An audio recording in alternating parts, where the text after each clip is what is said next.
কি করছো তুমি? তরকারি কাটছি। তোমার হাত তো কেটে ফেলেছো। তা হোক, একটু কাটে না, হ্যাঁ, একটু কাটলে কিছু হবে না গো। তা হলেও কেটে গিয়েছে, রক্ত পড়ছে। আমাকে দাও, আমি আলু নাহলে কেটে না না, নিচ্ছি। আমি কাটছি, তুমি যাও। তুমি কাটতে পারবে না। পারবো গো।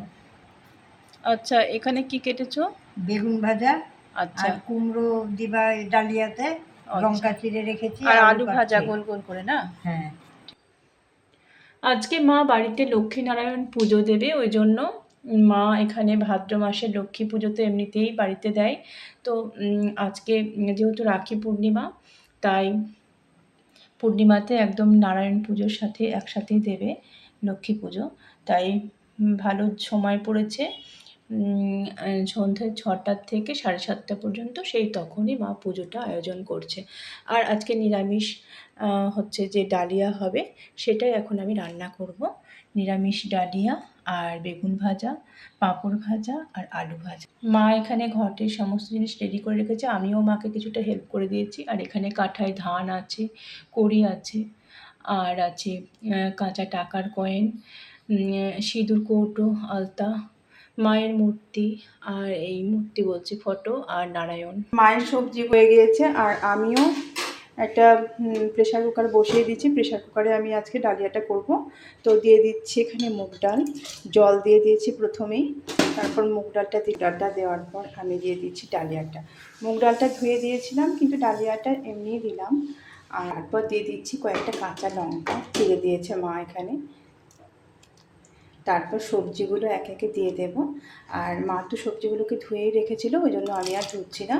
দিলাম একটু মিষ্টি কুমড়ো নিয়েছিলাম সেটা, আর দিয়ে দেব হচ্ছে টুকরো করে রাখা আলু, আর দিয়ে দেব লবণ আর হলুদ। পরিমাণ মতো লবণ হলুদ দিয়ে আমি ঢাকনাটা ঢেকে দেব।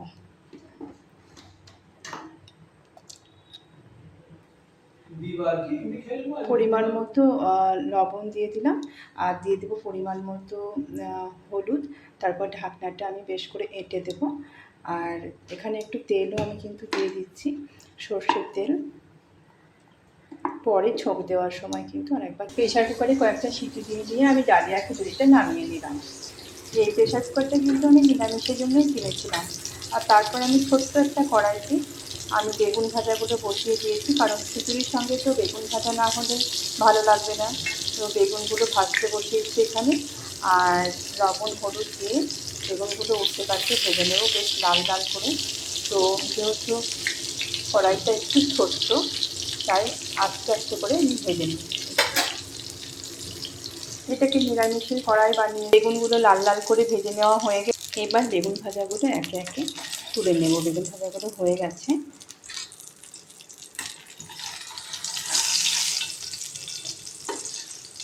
এরপর আমি আলুগুলো ভেজে নেব।